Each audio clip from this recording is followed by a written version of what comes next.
नारायणं नमस्कृत्य नरं चैव नरोत्तमं देवीं सरस्वतीं व्यासं ततो जयमुदीरयेत् मूकं करोति वाचालं पङ्गुं लङ्घयते गिरिं यत्कृपातमहं वन्दे परमानन्दमाधवं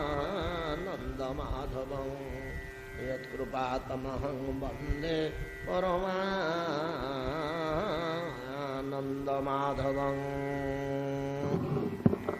यत्कृपापहं वन्दे परमानन्दमाधवं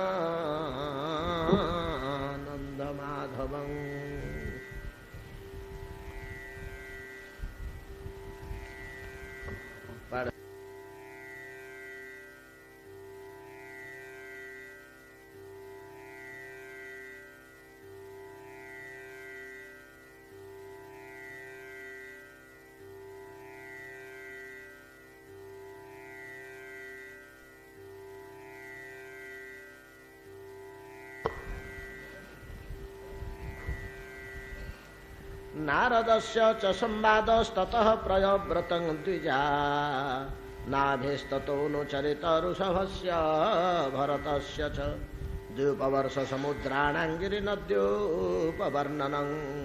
ज्योतिश्चक्रस्य संस्थानं पाताल नरकस्थितिः दक्षजन्म प्रचेतुभ्यस्तत्पुत्रेणां च सन्तति जतो देवासुर नरास्तिर्यं नागखगादयः। श्रीपाद सूत गोस्वामी कहउछन्ति शौनकादि मुनिगण श्रवण करन्तु। दक्ष जेतेबेले छागमस्तक परिहार करबा निमन्ते द्वितीय जन्म नेले प्रचेत समानंकर औरसरे सेतिके बेले तांगर नाम होला प्राचेत सदक्ष। एरा दक्षंकर द्वितीय जन्म। घोर तपस्या कले पूर्व संस्कार और मनोवृत्ति अनुसार विपुल सृष्टिर व्यवस्था करने जीवजंतु कीटपतंग व्यवस्था करने निमंते जात करने निमंते घोर तपस्या कले। भगवान दर्शन मिलला अघमर्षण तीर्थ काली आम आलोचना कर डिटेल। भगवान दर्शन मिलला भगवान शक्ति संचार कले दक्षिण ठारे निर्देश देले जो तुम्हें आसेक्नि नामनी पुरंजन प्रजापति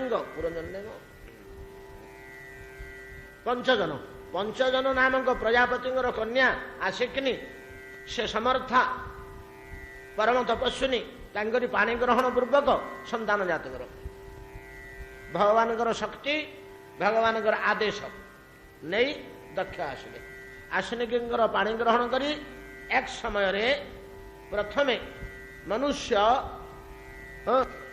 पुत्र मानव पुत्र जात कले परिमाण रे केते एक अयुत संख्यक 10,000 एमान नाम होची हर्जस्व। एमान को हर्जस्व गण बोली कहा जाए।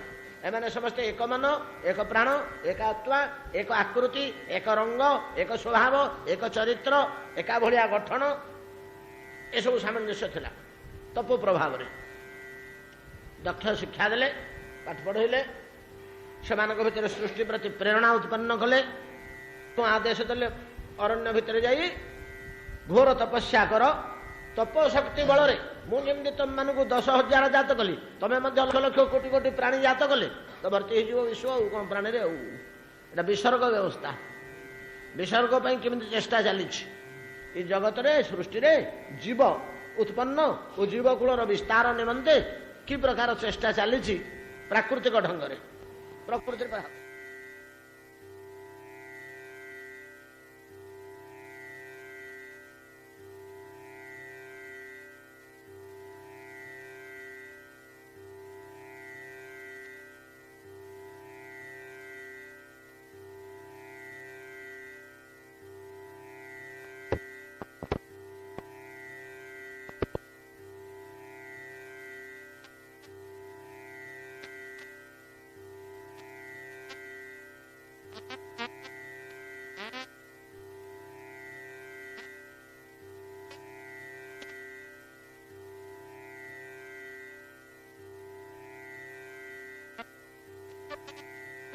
ना आज्ञा तपस्या करुछु कहीं संकल्प कौन तुम कि संकल्प नहीं तुम तपस्या कर ना आज्ञा हो प्रचुर जीव विस्तार प्रचुर जीव उत्पत्ति चतुर्जुग जीव जंतु भर्ती ही जुए प्रबल निर्माण कर नारद कहले अरे एगुड़ाक माया कार्य कौन सहायता कर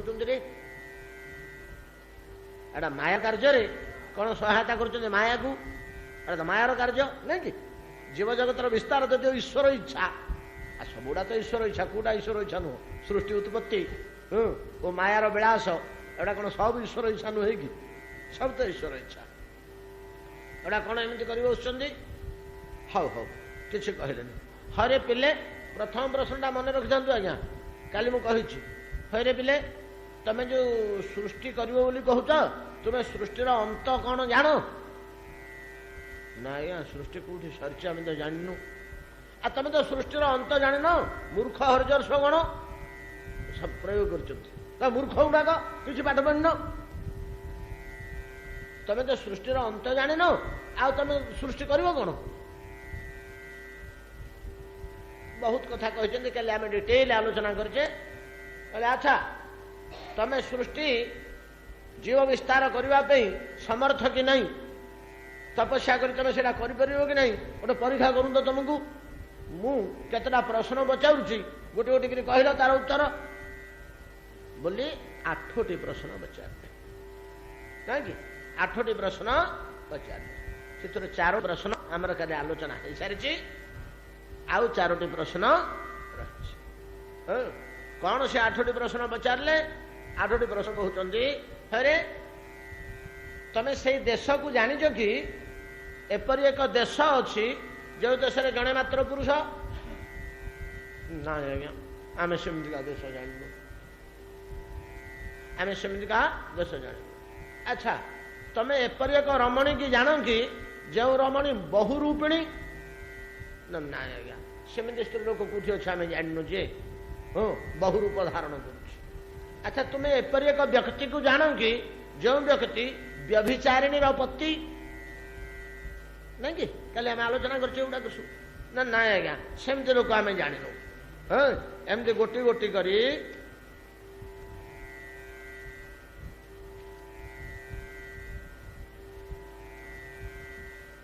हाँ आ गोटे प्रश्न आम कल आलोचना करथिले एपरी गोटे बिल तमें जान कि जो बिल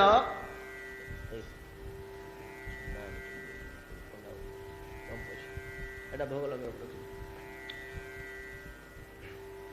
तो एपरी गोटे बिल तमें जान कि जो बिल भितर प्रवेश कले आउ बाहर पथ न थाए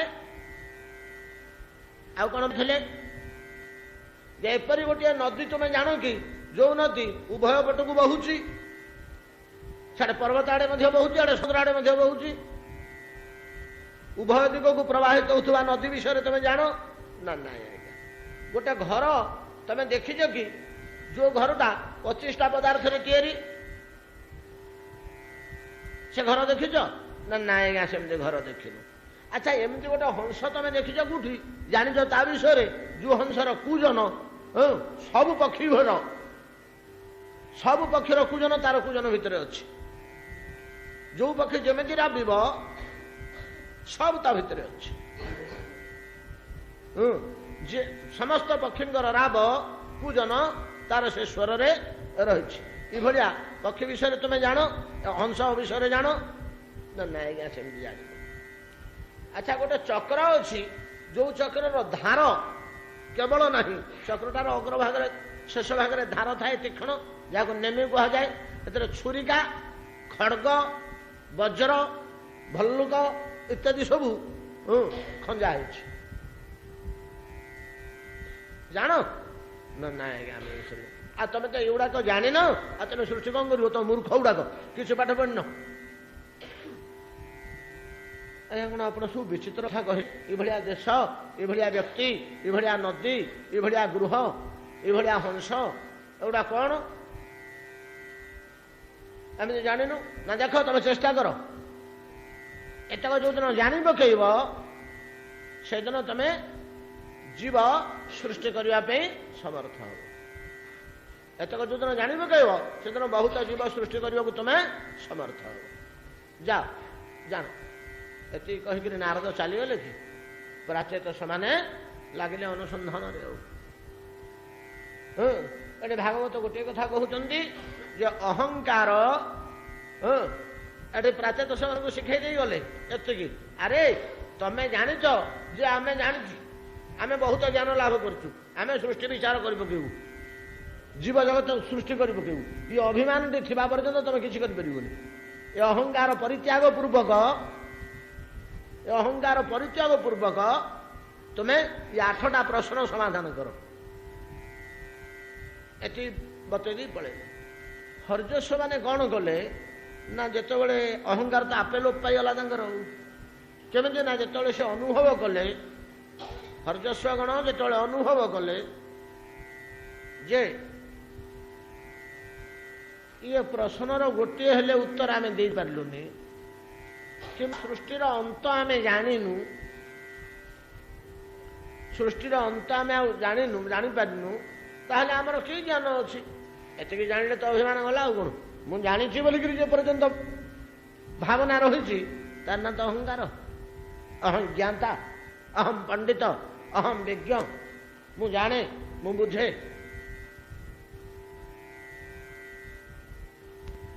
ଏଇଟା ହଉଛି ଅହଙ୍କାର। ଯେତେବେଳେ ଜୀବଟା ବୁଝି ପକେଇଲା ଯେ ମୁଁ କିଛି ଜାଣିନି, ଅହଙ୍କାରଟା ଗଲାନି କି ସେତେବେଳେ ଆପେ। ପ୍ରଚେତ ସେମାନେ ନାଇଁ, ହର୍ଯସ୍ୱ ଗଣ ଆପେ ଆପେ ପ୍ରଶ୍ନର ଉତ୍ତର ଦେଇ ନ ପାରି ଅହଙ୍କାର ଶୂନ୍ୟ ହେଇଗଲେ ଏବଂ ବଡ଼ ସଂକୁଚିତ ଚିତ୍ତରେ ଅନୁସନ୍ଧାନ କରି ଲାଗିଲେ ଯେ କେମିତି ଆମେ ଜାଣିବା ଗୋଟିଏ ପୁରୁଷ ଥିବା ଦେଶ କୋଉଠି ଅଛି, ଗୋଟିଏ ପୁରୁଷ ଥିବା ଦେଶ କୋଉଠି ଅଛି, ଅନୁସନ୍ଧାନ କରି କରି କରି କରି କରି ଆଚ୍ଛା, ଆମେ ଅନେକ ସମୟରେ ଆଲୋଚନା କରିଛେ ଗୀତାର ବାକ୍ୟକୁ ଆଶ୍ରୟ କରି ଜ୍ଞାନ ସମସ୍ତଙ୍କ ହୃଦୟରେ ଅଛି। ଏ ସିଦ୍ଧାନ୍ତ ମୁଁ ଅନେକ ସମୟରେ କହେ, ଲୋକେ ଗ୍ରହଣ କରିପାରନ୍ତିନି। କାହିଁକିନା ଏଟା ଓଲଟା କଥାଟା, ତ ଶୀର୍ଷ କଥାଟା, ସତ କଥାଟା ସହଜରେ ଆମର ଗ୍ରହଣ ହୁଏନା। ଲୋକଙ୍କର ଧାରଣା ଯେ ଶୁଣି ଶୁଣି, ପଢ଼ି ପଢ଼ି, ବିଚାର କରି କରି, ମୀମାଂସା କରି କରି ମନୁଷ୍ୟ ଜ୍ଞାନ ସଂଗ୍ରହ କରେ।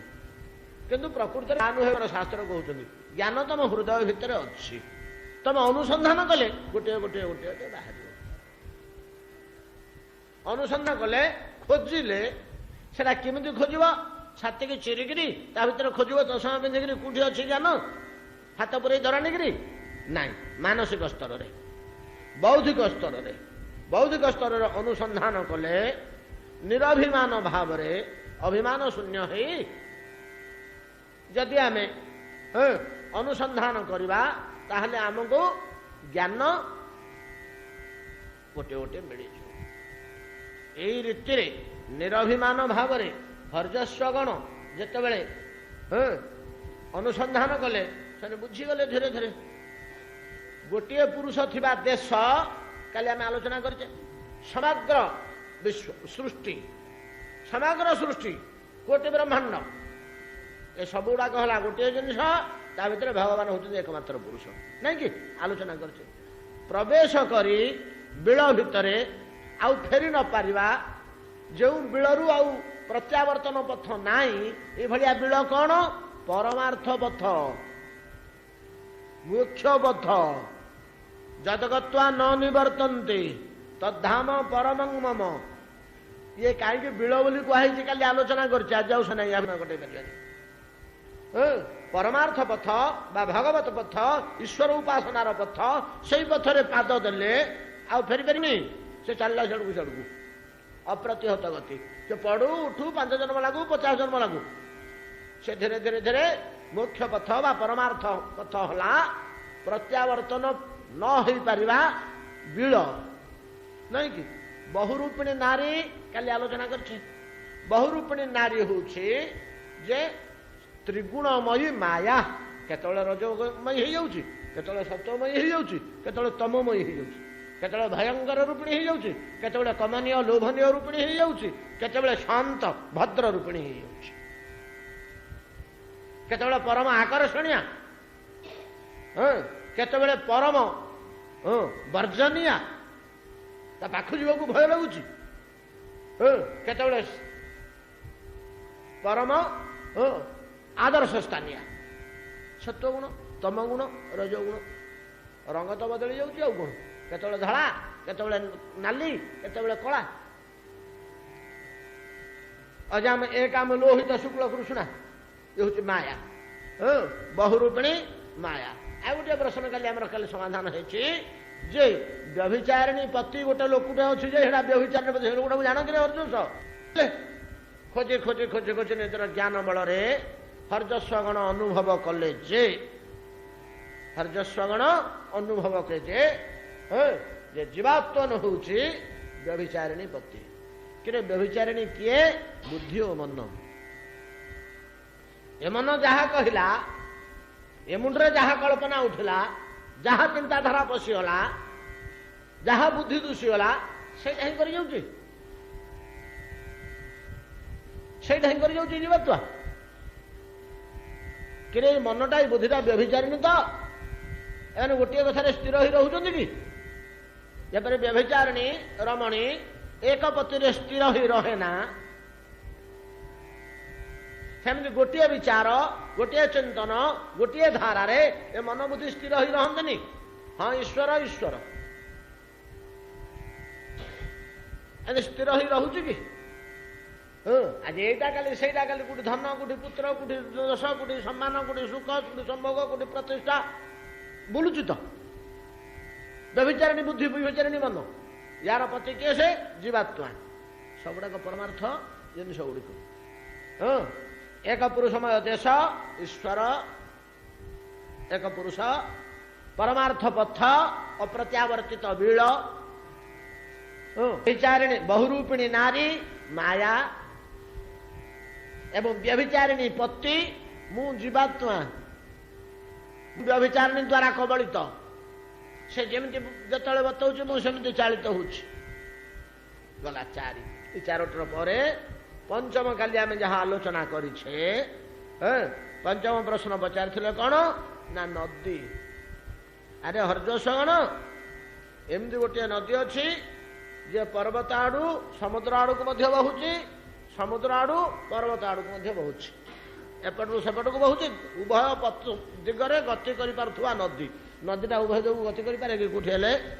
ତାହା ହଉଛି କଣ ନା ସୃଷ୍ଟି ପ୍ରବାହ, ସ୍ୱର୍ଗ ବିସର୍ଗାଦି, ନାଇଁ କି? ଏଇ ପ୍ରବାହଟା ହଉଛି ସେଇ ନଦୀ। ଏଇ ଯୋଉ ସୃଷ୍ଟି ପ୍ରବାହ, ସ୍ୱର୍ଗ ଓ ବିସର୍ଗ, ଇଏ କଣ ହଉଛି ନା ଆରମ୍ଭ ହେଲା ସେପଟରୁ ଯେ, ନାଇଁ କି? ଧୀରେ ଧୀରେ ଧୀରେ ଧୀରେ ଧୀରେ ଗଡ଼ି ଆସୁଛି ଶେଷ ପର୍ଯ୍ୟନ୍ତ। ପୁଣି ଯେତେବେଳେ ପ୍ରଳୟ କାଳ ଆସୁଛି, ଫେର ୟା ଭିତରୁ ଧୀରେ ଧୀରେ ଗଡ଼ି ଗଡ଼ି ସିଆଡକୁ ବହୁଛି, ନାଇଁ କି? ସୃଷ୍ଟି ଓ ପ୍ରଳୟ। ଭଗବାନ ଏକୁଟିଆ ଥିଲେ, ଆଉ ତ କିଛି ନଥିଲା ନା ଆଉ କିଛି ଥିଲା? ଏକମାତ୍ର ଈଶ୍ୱର ତ ଭିତରେ କିଛି ନଥିଲା।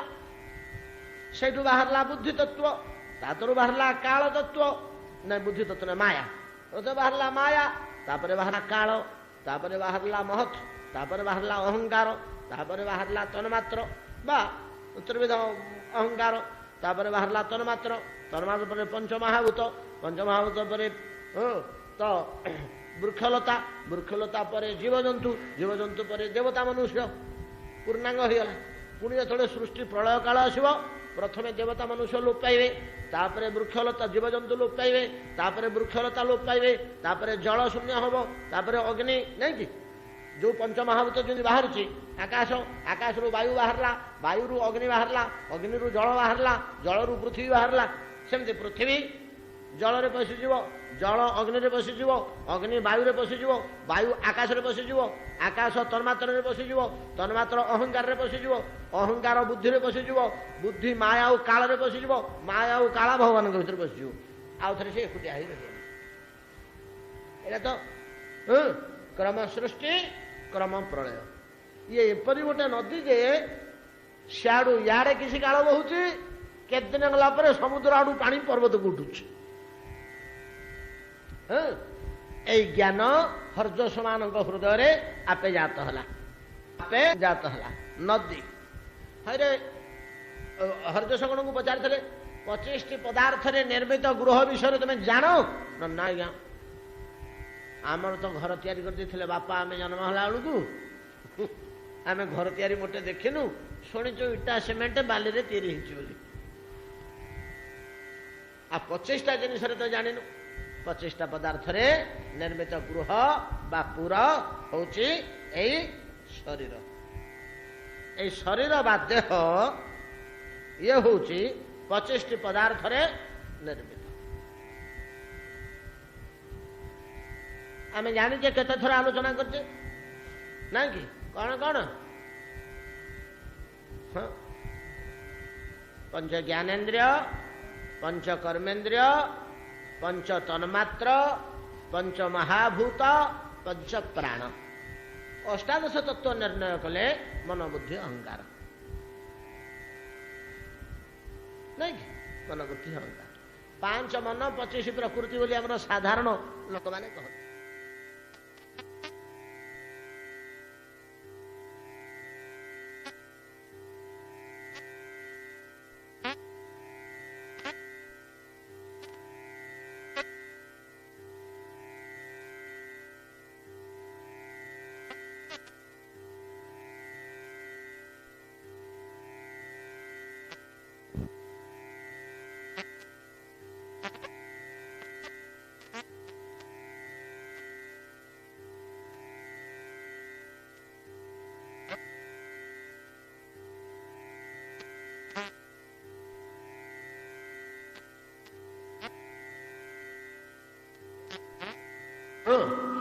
हेतु मतभेद विनिश्चित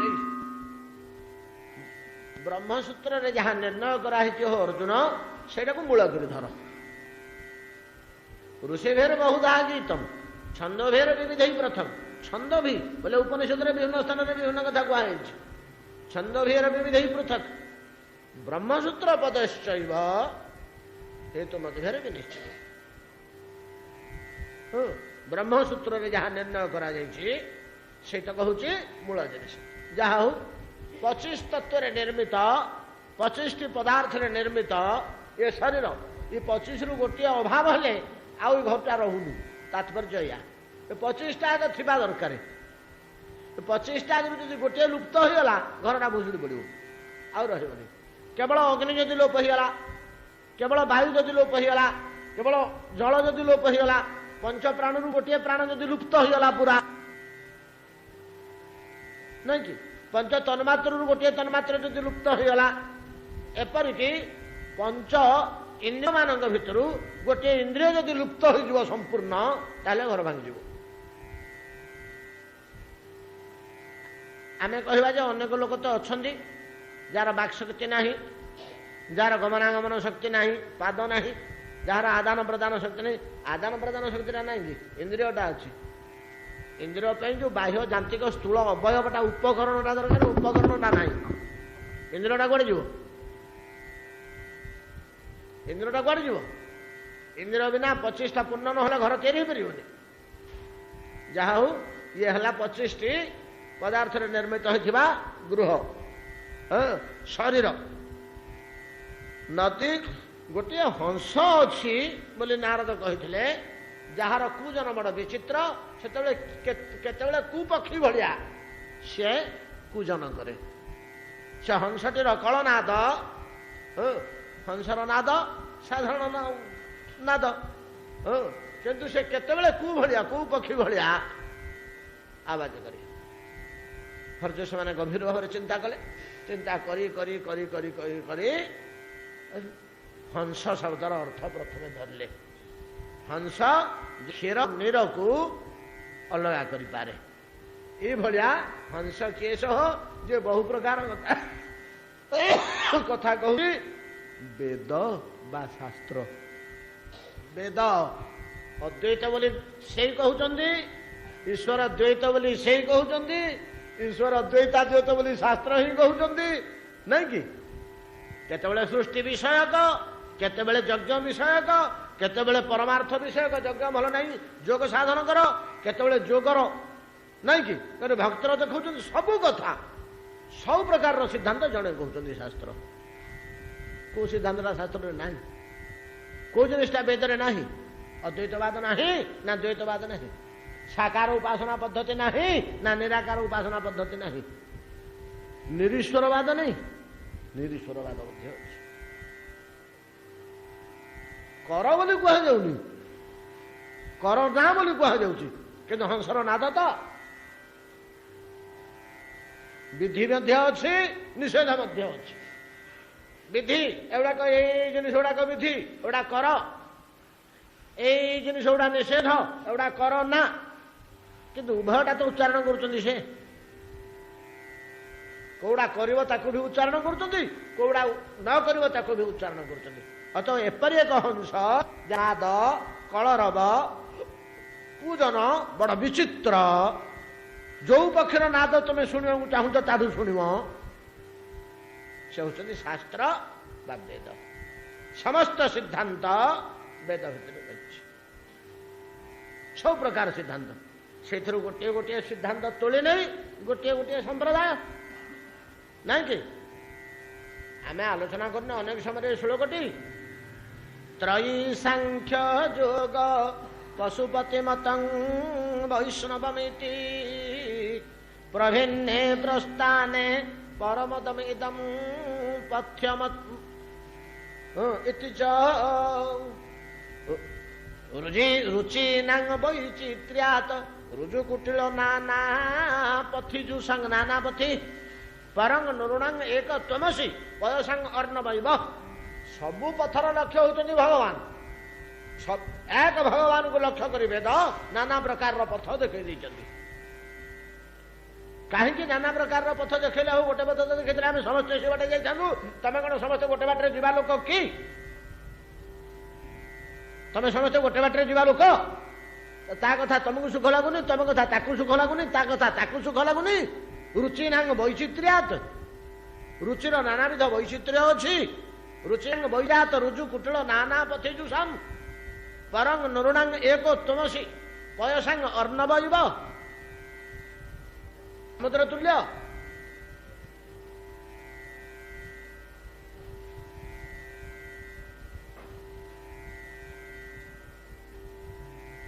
ଅତଏବ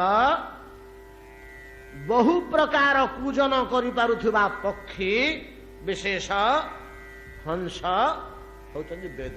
ଏଗୁଡାକ ହର୍ଯଶ ମାନେ ଗବେଷଣା କରି କରି ନିଜେ ଉପଲବ୍ଧି କରି ସାଧନା, ତପସ୍ୱୀ ଗୁଡାକ ତ ତପ ବଳରେ ଜାତ ହୋଇଛନ୍ତି, ଶୁଦ୍ଧ ନିର୍ମଳ ବୁଦ୍ଧି। ସେମାନଙ୍କ ସଂସ୍କାରଟା କଣ ସାଧାରଣ ସଂସ୍କାର କି? ଜାତ ହେଲା ଏଇ ଜ୍ଞାନ ସେମାନଙ୍କର। ହଂସ ଗଲା। ତାପରେ ଚକ୍ରଟା ଆପଣ ମାନେ ବୁଝୁଥିବା ଆଉ କହିବା ଦରକାର ନାହିଁ। ଘର ଆଉ ଚକ୍ର ଏଗୁଡ଼ା ସାଧାରଣ କଥା। ଚକ୍ର, ଚକ୍ର କାଳ ଚକ୍ର, ଏ କାଳ ଚକ୍ର, ଏ କାଳ ଚକ୍ର ଯୋଉ ଘୁରୁଛି, ଆର କୋଉଠି ଛୁରୀଟେ ଖଞ୍ଜା ହେଇଛି, କୋଉଠି ଖଡଗଟେ ଖଞ୍ଜା ହେଇଛି, କୋଉଠି କୁନ୍ତଟେ ଖଞ୍ଜା ହେଇଛି, କୋଉଠି ଭଲ ଭଲଟେ ଖଞ୍ଜା ହେଇଛି, କୋଉଠି ଆଉ କଣ ଗୋଟେ ଖଞ୍ଜା ହେଇଛି, ବଜ୍ରଟେ ଖଞ୍ଜା ହେଇଛି। ଏଭଳିଆ ସବୁ ତୀକ୍ଷ୍ଣ ଅସ୍ତ୍ର ଚାରିପଟେ ଖଞ୍ଜା ହେଇଛି। ସେ ଚକ୍ର ଘୁରୁ ଘୁରୁ କାହା ଦେହରେ କୁଟା ଗୋଟେ ଗେଞ୍ଜି ହେଇଯାଉଛି। ଆଉ କଣ କାଳଚକ୍ରରେ କେତେ ପ୍ରକାର ପୀଡ଼ା ଆମେ ନ ପାଉଛେ? କାଳଚକ୍ର କେତେବେଳେ କାହାକୁ କୋଉଠି କୋଉଟା କାହା ଦେହରେ ବାଜିଲା, ଆଉ କଣ ତ ବାହାରୁଛି ତା ଦେହରୁ। ଆଉ ସେ ଚକ୍ର ଘୁରୁଛି, ଆଉ କାହା ଦେହରେ କୁଟା ବାଜି ଯାଉଛି। ଆଉ କଣ କୋଉଠି କାହାର ଛୁରୀ କାଟେ ବାଜିଲାଣି, କୋଉଠି କାହା ଦେହରେ ଖଡଗଟେ ବାଜିଲାଣି, କୋଉଠି କାହା ଦେହରେ ଜଳ ବାଜିଲାଣି, କୋଉଠି କାହା ଦେହରେ ତୋମର ବାଜିଲାଣି। ଏ ପ୍ରକାର ପ୍ରତି ମୁହୂର୍ତ୍ତରେ ନାନାବିଧ ଆଘାତ ଦେଇ ଦେଇ ଦେଇ ଦେଇ ଏ କାଳଚକ୍ର ଘୁରୁଛି। କାଳଚକ୍ରର ପରିଧି ପାଖରୁ ନିଜକୁ ଆମେ ମୁକ୍ତ କରିପାରୁଛେ କି? କାହାର ଶକ୍ତି ଅଛି କାଳକୁ ଅତିକ୍ରମ କରିବା?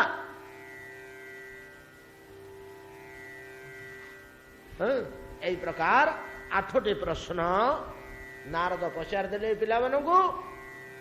এগুড়াক জানিলে তুমি সৃষ্টি করা সমর্থ হব। এগুড়াক জানিলে তুমি সৃষ্টি করা সমর্থ হব। এই 8টি প্রশ্ন পরস্পর ভিতরে তপস্যা পূর্বক বিবেচনা করে সংস্কার সম্পন্ন ইয়ে গণ কি হর্যস্ব গণ ନିର୍ଣ୍ଣୟ କଲେ। ଆଜ୍ଞା 8ଟାକ ଜିନିଷ ପରମାର୍ଥ ଜିନିଷ ନାହିଁ କି? 8ଟାକ ଜିନିଷ ପରମାର୍ଥ ନାହିଁ। ଜଣେ ଲୋକ ଈଶ୍ୱରଙ୍କ ନିକଟରେ ପ୍ରବେଶ କରିବା ନିମନ୍ତେ, ଜଣେ ଲୋକ ଶୁଦ୍ଧ ସାଧୁ ସନ୍ନ୍ୟାସୀ ହେବା ନିମନ୍ତେ ଏ 8ଟାକ ଜିନିଷ ବିଷୟରେ ତାର ଜ୍ଞାନ ଥିବା ଦରକାର। ଏକ ପୁରୁଷମୟ ଦେଶ ଈଶ୍ୱରଙ୍କ ବିଷୟରେ ଜ୍ଞାନ ଥିବା ଦରକାର। ପରମାର୍ଥ ପଥ ବେଳ ସମ୍ବନ୍ଧରେ ଜ୍ଞାନ ଥିବା ଦରକାର। ବହୁରୂପିଣୀ ନାରୀ ମାୟା ସମ୍ବନ୍ଧରେ ଜ୍ଞାନ ଦରକାର। व्यभिचारिणी पुरुष जीवात्मा संबंध ज्ञान थिबा दरकार तापरे दुई पट को बहुथुवा नदी सृष्टि और प्रलय संबंधी ज्ञान दरकार नहीं कि अत्र सर्ग विसर्गस्थ स्थानम अत्र सर्ग विसर्गस्थ स्थानम पोषण उतय मन्वंतर ईशानु कथा निरुक्ति मुक्ति आश्रय निरोधटा कौन निरुक्ति निरोध अर्थात प्रलय सर्ग विसर्ग निरोध निरोध शब्दर अर्थ प्रलय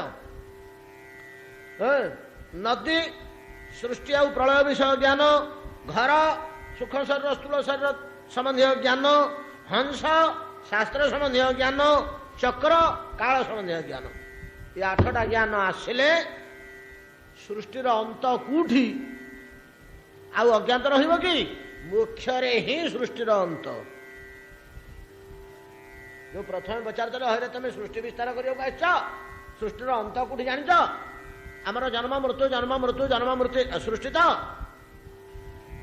बारंबार सर्जना हो सृष्टि मातृगर्भरे यार अंत कौटी भगवत प्राप्ति भगवान को पहले जाकि बंध हम मोक्ष प्राप्ति जाए बंध हम मोक्ष प्राप्ति के यदि आम निर्माण भगवत प्राप्ति बोली कहूँ ब्रह्म प्राप्ति बोली कहूँ नहीं कि ब्रह्म भूयाज कल्पते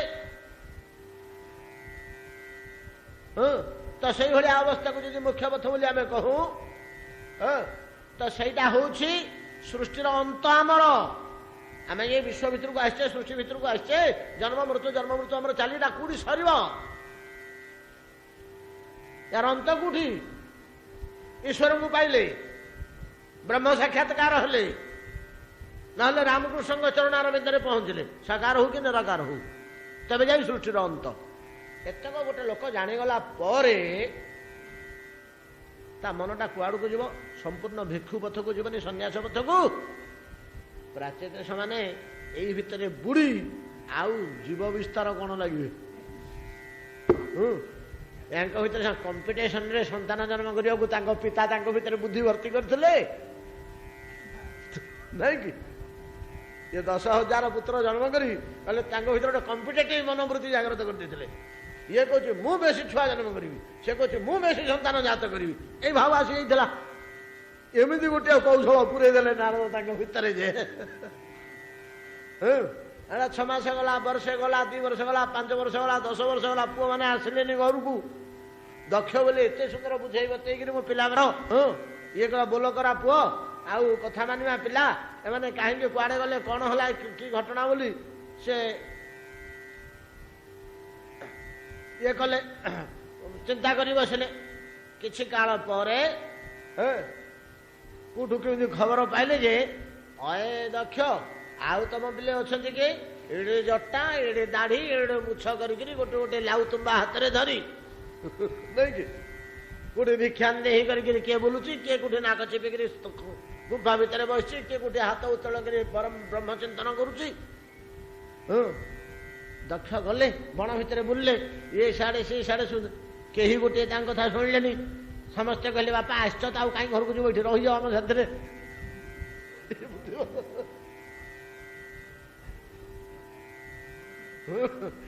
अवस्था बड़ हताश चित्तर दक्ष आसी पुणी आउ थे तपोबल आश्निक गर्भरे द्वितीय थर 1,000 पुत्र जात कले प्रथमटा 10,000 द्वितीय थर 1,000 पुत्र जात 1,000 पुत्र को बतावती कर अरण्य भेद को चले आ बहुल आलोचना दरकार नहीं जमती प्रथम पुत्र मान को हर्जस्व प्रथम दलटा को कहुए हर्जस्व गण द्वितीय दलटा को कहुए बहुलास्व गण एमाने समस्ते आसेक्नी गर्भत आसेक्नी गर्भर एमाने समस्ते डेरी हो आज नृसिंह अभिषेक संध्या समय हवा कथा एटा सारीदबा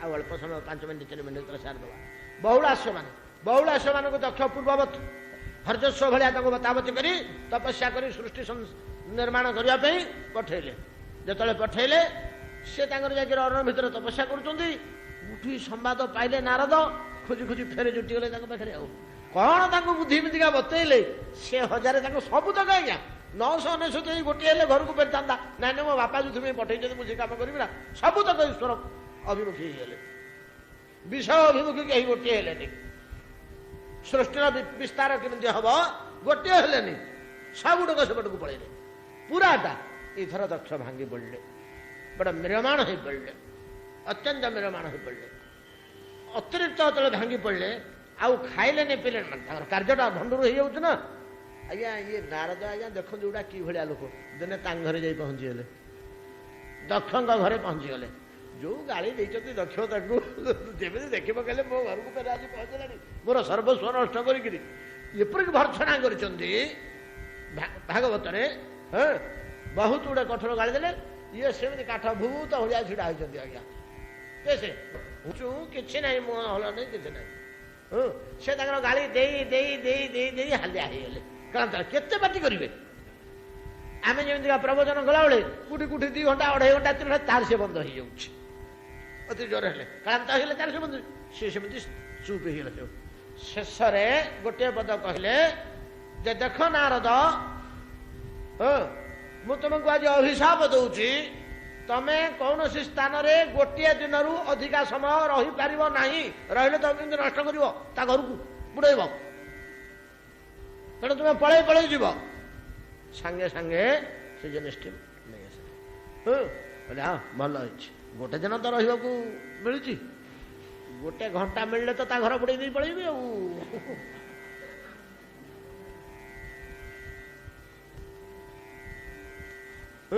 जदि आज्ञा भगवत प्राप्तिर पथ परा ये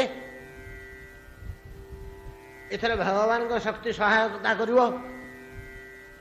बहुत कथा तो समय नहीं ब्रह्मा आसिले दक्ष को बहुत बुझेले ब्रह्मा तो दरकार से दक्ष को नियुक्त कर बोल करा गोटी पुआ दक्ष मन प्राण देकर लगी सृष्टिर विकास हो बोल दक्ष बहुत बुझाबुझी कले दक्ष को ब्रह्मा बहुत बुझाबुझी कले बुझाबुझी करके कहले बोले कौन हेले चेष्टा कर चेष्टा तो बोले कहदे ब्रह्मा गले दक्ष कहले बोले कौन करी ये तो जिते पुत्र हेले तो नारद एमती कले अच्छा वर्तमान तो मोटू गाली फाली शुणी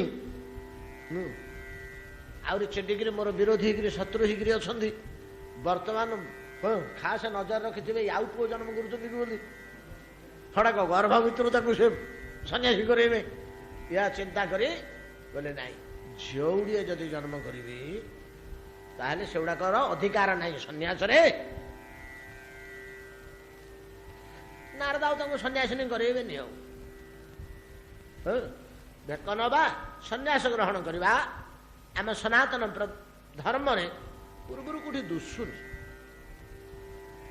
तार कारण मध्य रही बहु तात्विक कारण थरे प्रसंग करबे सिंहद्वार 7-8 वर्ष तले एटा आलोचना होता सन्यास ग्रहण जो आमर सन्यास ग्रहण विधि रही झील पिला मानकर सेटार अधिकार ना केवल पुरुष मानकर सन्यास ग्रहण अधिकार अच्छे कहीं जमी खराब न भावती जेटा गोटे पट को अवज्ञा गोटे पट को हला बोली एमतीका तुच्छ हीन बुद्धि शास्त्र मानकर रही क्षुद्र बुद्धि रही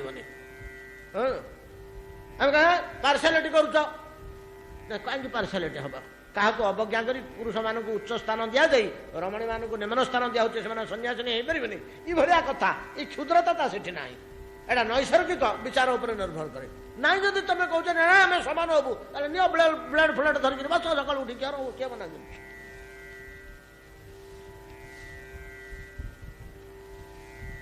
रहीपर निश बागई पार अरे नैसर्गिक जोटा अच्छे से न मानले किए कौन कर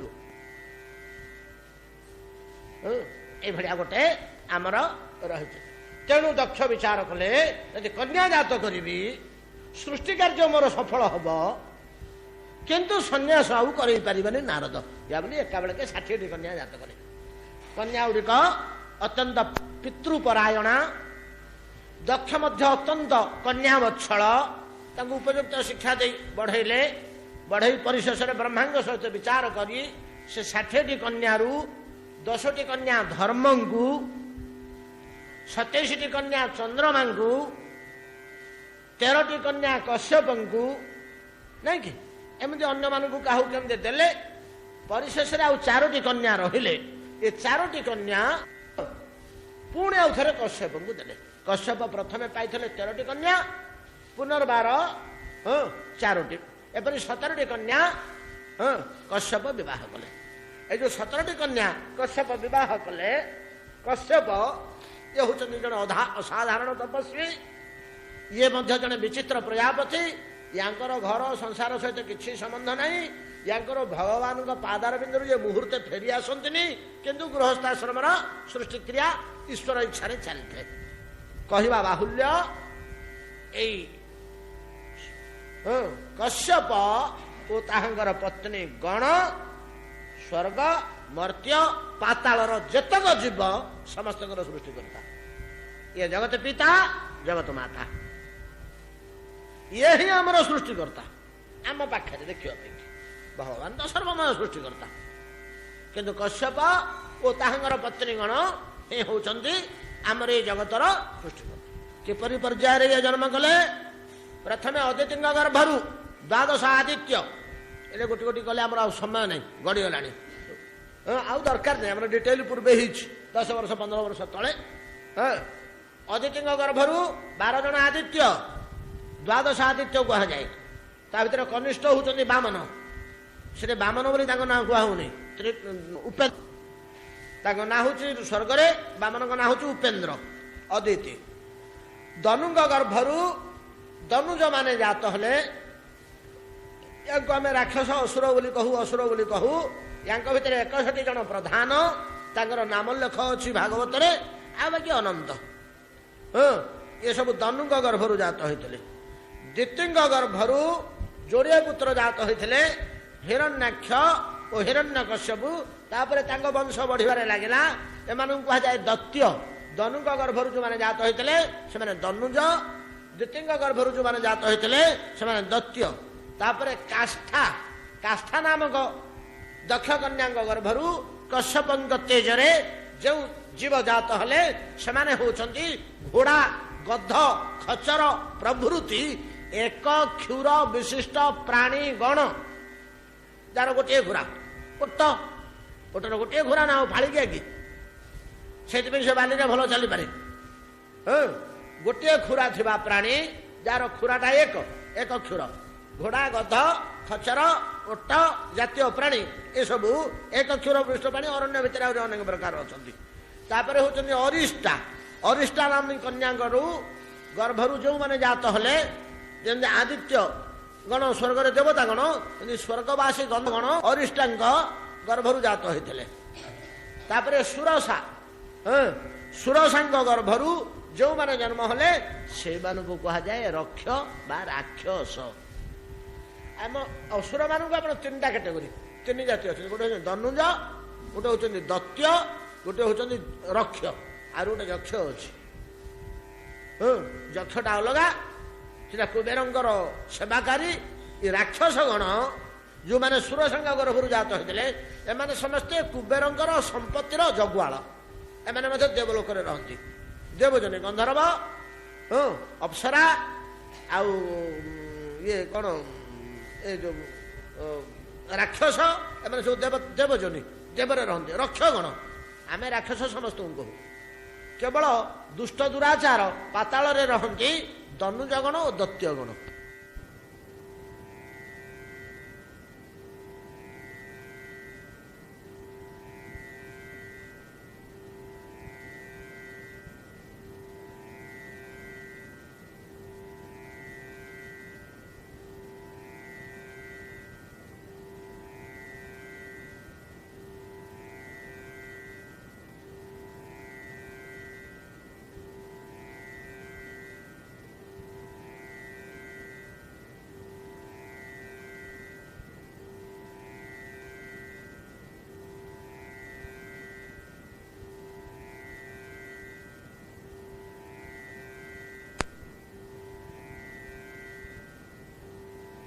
ଯାବତୀୟ ବୃକ୍ଷଲତା ଯେତେ ବୃକ୍ଷଲତା ଆପଣ ମାନେ ଦେଖିବାକୁ ପାଉଛନ୍ତି ଏଟା କଶ୍ୟପଙ୍କ ତେଜରେ ଇଳାଙ୍ଗ ଗର୍ଭରୁ ଜାତ ହେଇଛନ୍ତି।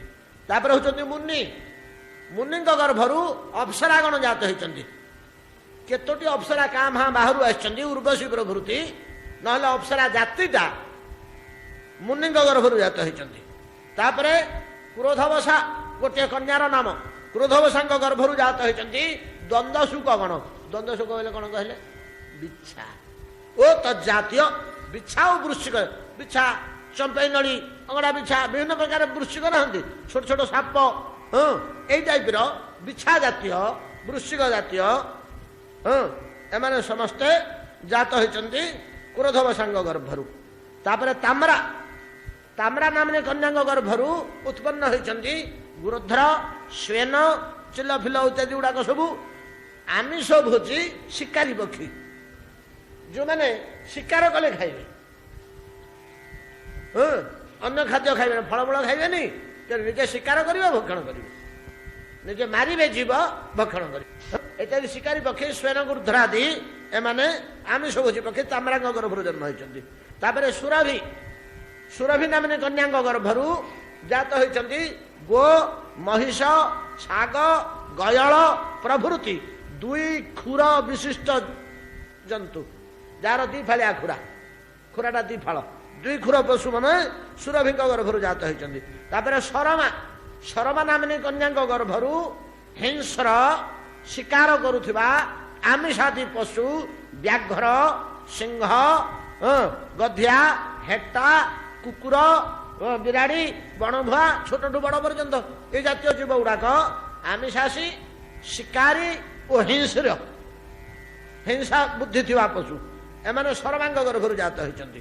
ତାପରେ ତିମି, ତିମି ନାମିନୀ କନ୍ୟାଙ୍କ ଗର୍ଭରୁ ଯେତକ ଜଳଜନ୍ତୁ ଜଳଚର ପ୍ରାଣୀ ସବୁତକ ଜନ୍ମ ହୋଇଛନ୍ତି ତିମିଙ୍କ ଗର୍ଭରୁ।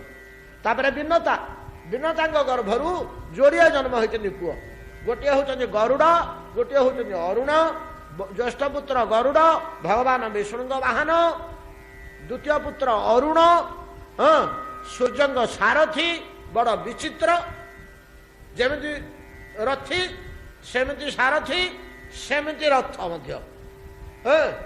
ତ ରଥୀ ଯିଏ ସୂର୍ଯ୍ୟ ଦେବତା ସେ ଗୁଳା, ଜଗନ୍ନାଥଙ୍କ ରହିଲେ ଟିକେ ଚାରିଗୁଣିଆ, ଆଙ୍ଗୁଠି ପାଙ୍ଗୁଠି ହାତ ମୁହଁ ନାକ ନଥିଲେ ମଧ୍ୟ ଏମିତି ଆମେ ଅନୁମାନ କରୁଛନ୍ତି ହାତରେ ଇଆଡ଼େ ବାହାରିଛି ସିଆଡ଼େ ଗୋଟେ ବାହାରିଛି, ଇଠୁ ଇଆଡ଼େ ବେକ ବୋଲି, ଆଉ ଗୋଲଟାର କୋଉଠି ବେକ କୋଉଠି ଲାଞ୍ଜ।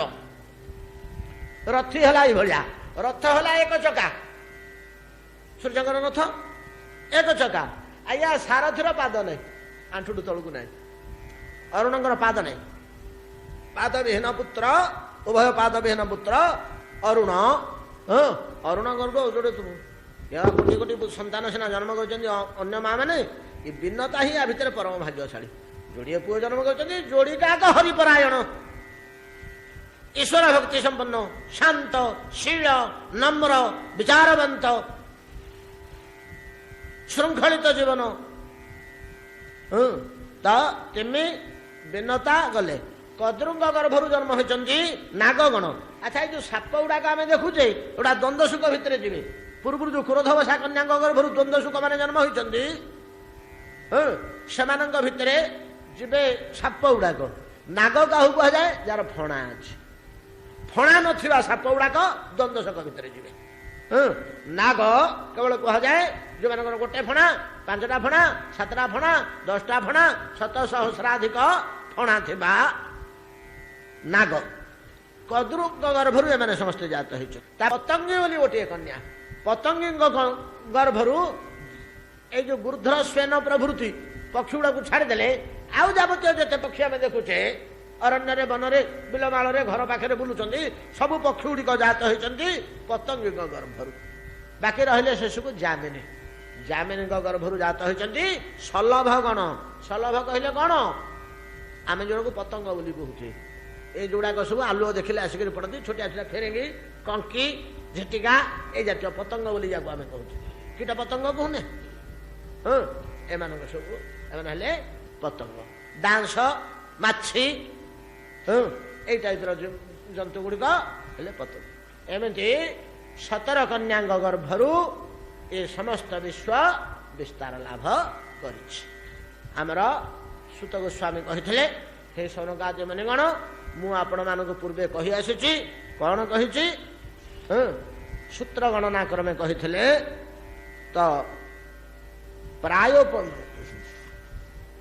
कहिथिले दक्ष जन्म प्रचेतोभ्य स्तत पुत्रीणांच संतति जतो देवा असुर नराहा स्तिर्जंग नाग खग आदय नहीं कि अति संक्षिप्त रे आमर ए कथा सरला परवर्ती आलोचना ए श्लोक 3 श्लोक आम धरुले तो ए 3 श्लोक आज शेष होती आसंता विषय वस्तु पुणी आमर आलोचना हम सूत गोस्वामी कहते त्वाष्ट्रस्य जन्म निधन पुत्रयोश्च द्वितीय द्विजा त्वाष्ट्रस्य जन्म निधन वृत्रासुर चरित्र